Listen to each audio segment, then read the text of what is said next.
everybody, we have a trip to the pharaonic village, and now it is 8:30, and we will move at 9, and we will come back to you when we get on the bus.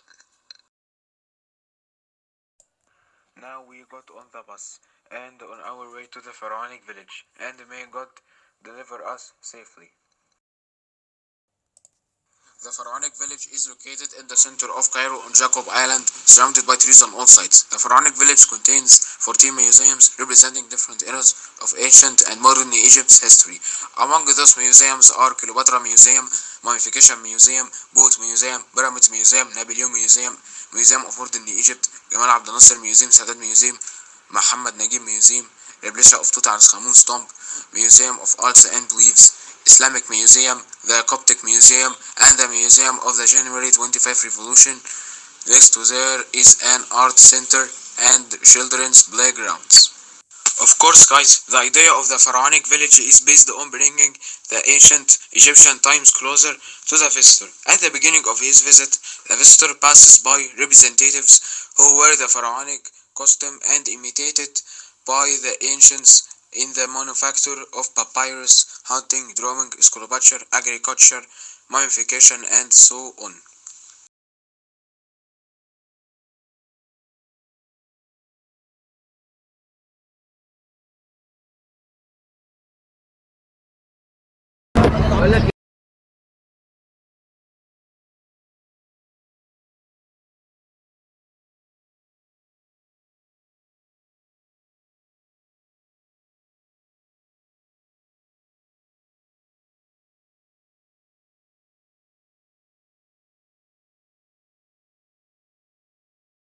We enter the pharaonic village, and this is the pharaonic village's gate, and on it the old Egyptian drawings and the hieroglyphic language, and this is Papyrus Cherubal Association, and this is the Ferris Gate.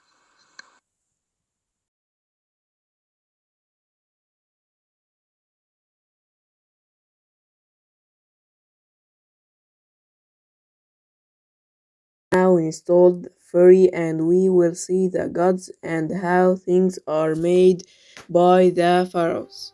Of ancient times performed their daily tasks in agriculture, industry, religious affairs and home life in Lower Egypt, the northern part of the country, while the lotus flower was the symbol of Upper Egypt.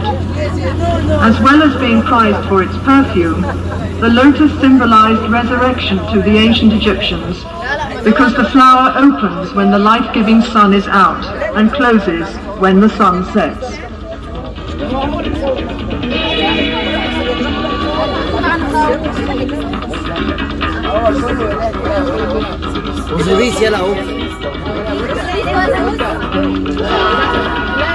Osiris, the god of resurrection and lord of eternity, was usually shown as a mummy, his flesh colored green or black. According to the legend of Osiris, he was a king of Egypt who was foully murdered by his brother Seth, who was jealous of Osiris' popularity. Seth tore Osiris' body into 14 pieces, which he scattered throughout Egypt. Isis, Osiris' faithful wife, searched the country for the pieces of her husband's body, and then brought him back to life, after which she conceived her son Horus, who was eventually to avenge his father's murder.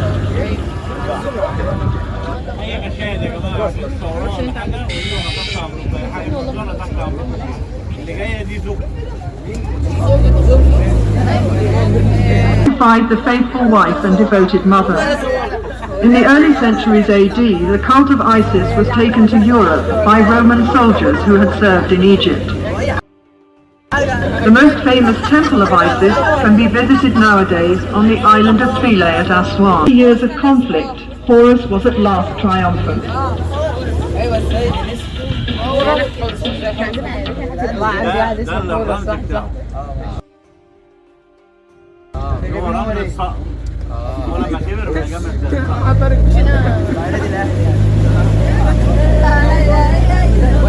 First came to prominence in the Middle Kingdom around 1900 BC, and during the New Kingdom from 1550 onwards became the king of the gods, because he was the god of the Theban kings who drove out the Hyksos. the Asiatic rulers who had ruled Egypt for 150 years. The largest ancient temple in the world, the Great Temple of Karnak in Luxor, was dedicated to the god Ammon. These weeping willow trees helped to create the ancient Egyptian atmosphere and screen the village from its modern surroundings.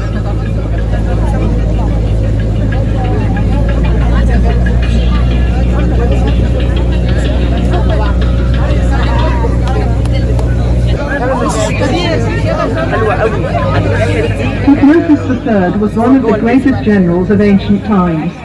He succeeded to the throne of Egypt at about 8 years of age, but was supplanted by his stepmother, Queen Hatshepsut, who ruled as pharaoh for the next 22 years.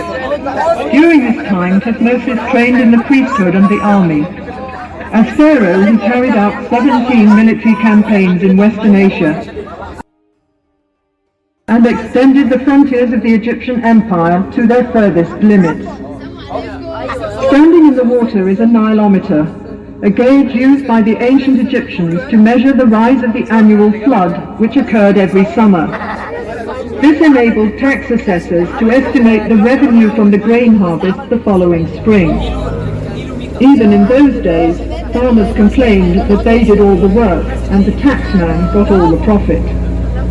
He introduced a dramatic change of art style and built a new capital city in Middle Egypt. Akhenaten's beautiful wife, Queen Nefertiti, was a keen supporter of the cult of the atom. After Akhenaten's death, the Egyptians returned to the old form of the religion during the reign of his successor, Tutankhamun, who was probably his son. Later pharaohs tried to wipe out all traces of Akhenaten's existence.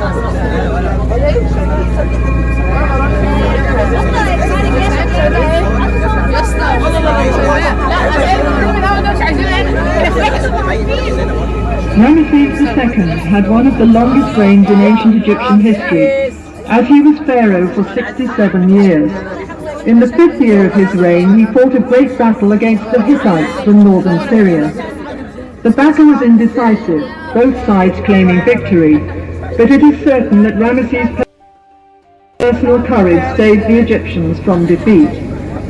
16 years later, the king signed a peace treaty with the Hittite leader.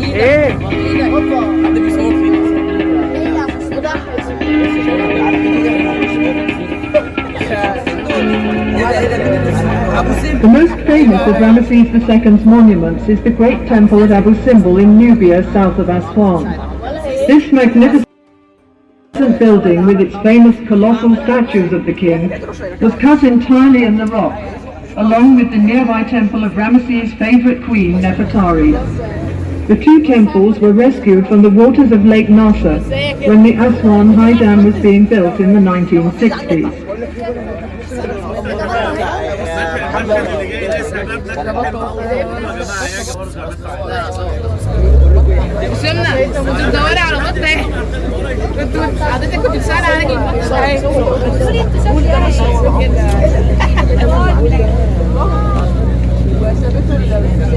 طبعا يا جماعة ده مشهد سيدنا عيسى اللي جاي دلوقتي وهيتشرح دلوقتي حاليا.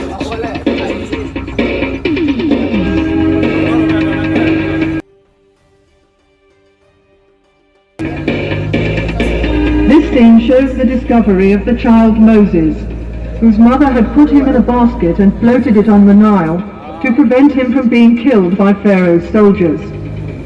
The child was discovered by a member of Pharaoh's family and was brought up in the royal palace. Eventually, he became a prophet who led his own people, the Hebrews, out of Egypt.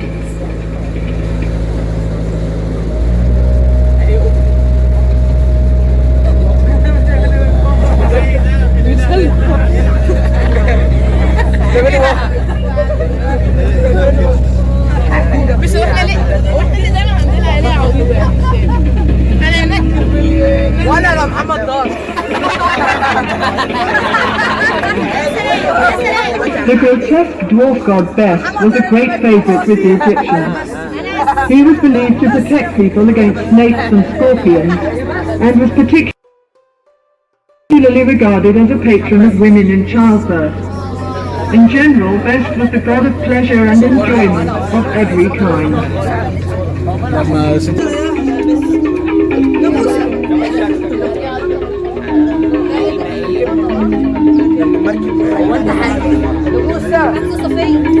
Now life in ancient Egypt comes alive with scenes of agriculture and industry. The nobleman and his wife are enjoying the fresh air in their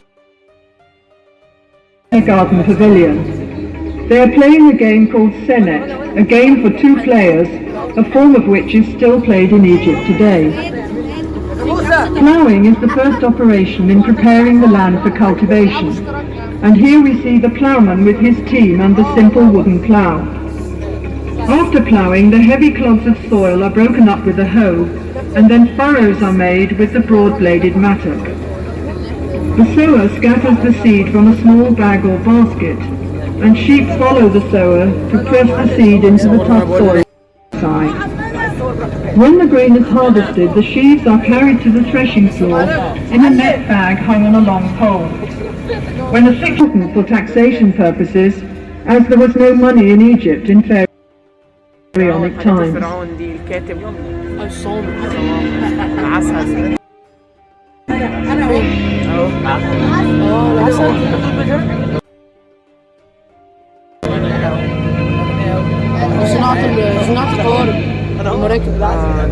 Honey was used for sweetening by the ancient Egyptians, as sugarcane was not grown in Egypt in those days. Beehives were made of pottery tubes piled up in rows, and in some parts of the country, beehives are still made this way today. The River Nile was the main highway of communication in pharaonic times, so boat building was an important industry. Small boats were made of bundles of papyrus tied together with ropes. Such boats were used for short journeys and for fishing or hunting trips. Larger boats were made of wood, usually cedar wood imported from Lebanon. Wooden boats were pegged together with dowels and sewn together with ropes, as can be seen in the cross-section on the bank. When the boat was put into the water, the wood expanded and the rope shrank, so the boat became completely watertight. A royal boat of this type can be seen in the museum beside the Great Pyramid of King Cheops at Giza. The palm tree was a valuable resource for the Egyptians. The trunk was used in house building, and the branches provided thongs for making mats and baskets, while furniture and boxes were made from the ribs. The boxes were used for storage and as cages for small animals and birds. The Egyptians today still use the various parts of the palm tree for the same purposes. There were many different kinds of fish in the Nile and its canals which made good food, and fishing was also popular as a sport. One method of fishing can be seen here, where a net is stretched between two boats, and the fisherman hits the water with a stick to frighten the fish into the net. Let's see if he's been lucky today.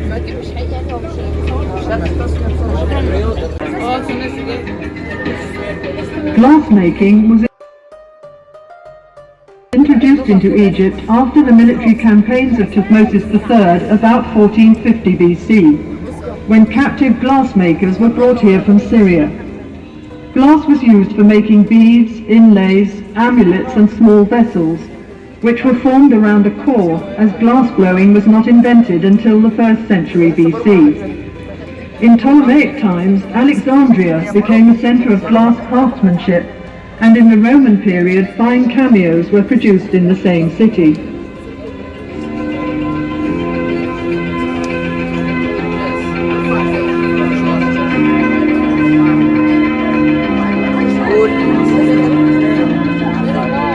The Egyptians are also famous for mummifying their dead. Mummification is basically dehydration, and to speed up this process, the internal organs of the body were removed and preserved separately. The body was dried out by being covered with natron salt, a form of soda found in the deserts of Egypt. The body was then cleaned and embalmed and wrapped in several layers of linen bandages. Amulets were put between the bandages to protect the mummy from harm. The whole process took 70 days.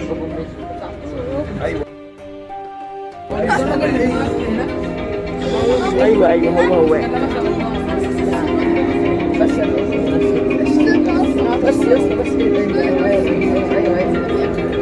Pottery making is one of the oldest crafts in Egypt, dating back to about 6000 BC. The clay is kneaded with water and mixed with ground potsherds or chopped straw, which helps the finished pot to dry evenly without cracking. The potter forms the pot with his fingers as he kicks the wheel round with his foot. The handles are added afterwards, and the pot is dried in the sun for a while before being fired. Now for a little Egyptian magic.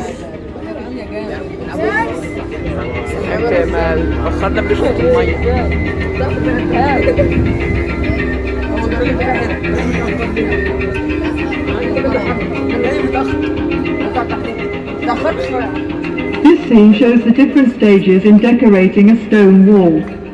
First of all, the surface is leveled, then smoothed and polished with a piece of hard stone. Grid lines are marked in red on the prepared surface with various kinds of stone, particularly alabaster, a soft stone which was worked into beautiful designs.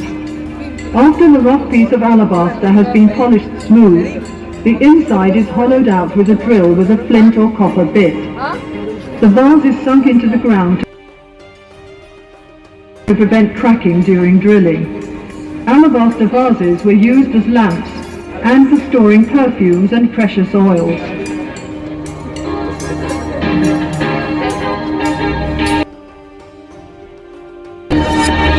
دلوقتي احنا نزلنا بالمعدية ورايحين نشوف الآثار. احتفالات او الصاله النشطه. بصوا دايما الصاله دي من غير سقف كده عشان الشمس والهواء يخشوا لباقي المعبد، لان باقي المعبد دايما بيكون مغطاه بسقف. الاسم التاني ليها صاله الاحتفالات لان هما كانوا بيجوا يحتفلوا وبيقدموا حاجه اسمها قرابين. عارفين يعني ايه قرابين؟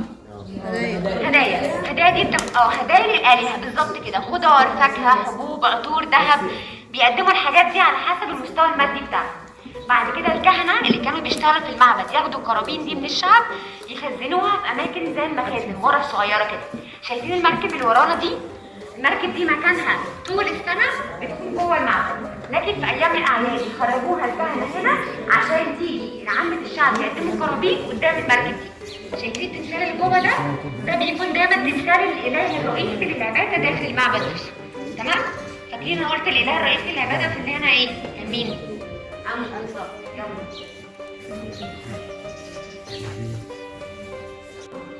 احنا دلوقتي في معبد الكرنك، دخلنا معبد الكرنك ودي بس مكان صغير مصغر على معبد الكرنك، ودي أول أوضة احنا دخلناها. دي قدس الأقداس. تمام؟ قدس الأقداس. بعض بيسموها بيت الإله. محدش كان يقدر يدخل هنا إلا اتنين بس. فاكرين كبير الكهنة؟ شفناها الجوابة؟ ده أول واحد. تفتكروا مين الشخص التاني؟ الملك. حتى المساعد ما كانش مسموح له الدخول الا باستئذان كبير الكهنه. الملك وكبير الكهنه فقط هما اللي كان مسموح لهم يدخلوا هنا عشان في طقوس دينيه. تجري. ايوه انا فاكره كده بس احنا لقينا تحت الارض ماكيتات لتصميم البيت، فاحنا عملنا زيه بالظبط بنفس التصميم بنفس كل حاجه. دي الحديقه بتاعت البيت، لازم بيوت النبلاء لازم يكون فيها حديقه كده مثلا شبيهه بالمحبه، كرسي بيتشال بس خاص بالسيدات مش بالرجال. كانت هي بتقعد هنا واربعه يشيلوها، اتنين من قدام واتنين من ورا. شفتوها في مسلسلات او في افلام قبل كده؟ تعالوا بقى نشوف الغرف عامله ازاي.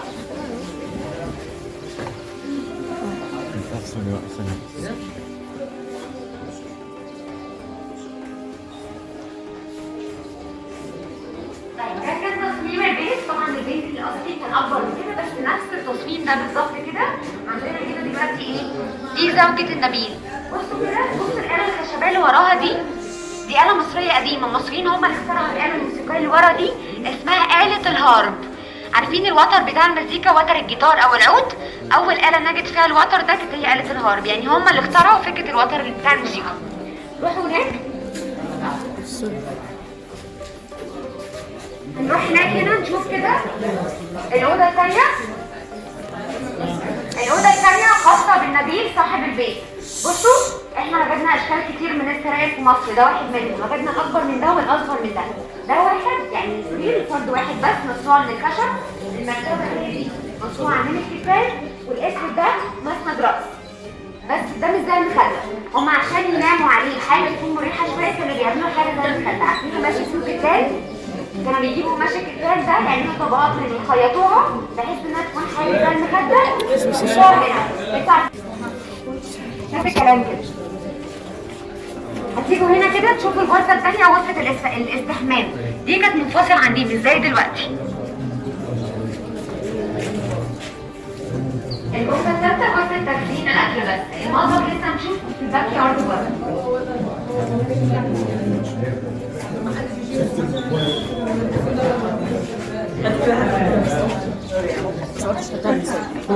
لا هات بسرعة بس. يلا يا شباب أسرع شوية. القصر الفرعونية ما كانش فيه أي صفقة عملة خالص. كانت عاملة بس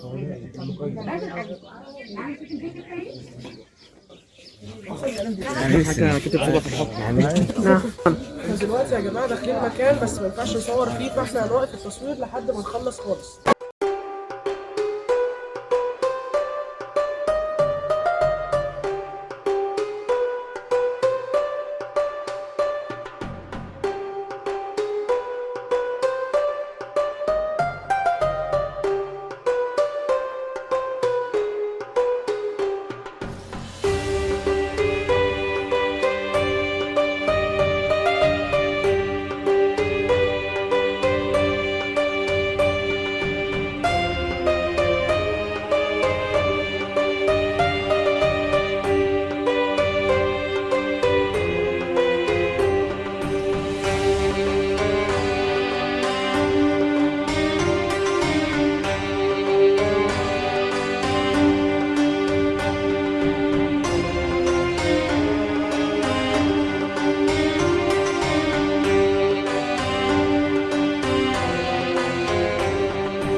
يا جماعة خلاص خلصنا الرحلة بتاعتنا دلوقتي وهنمشي وراكم.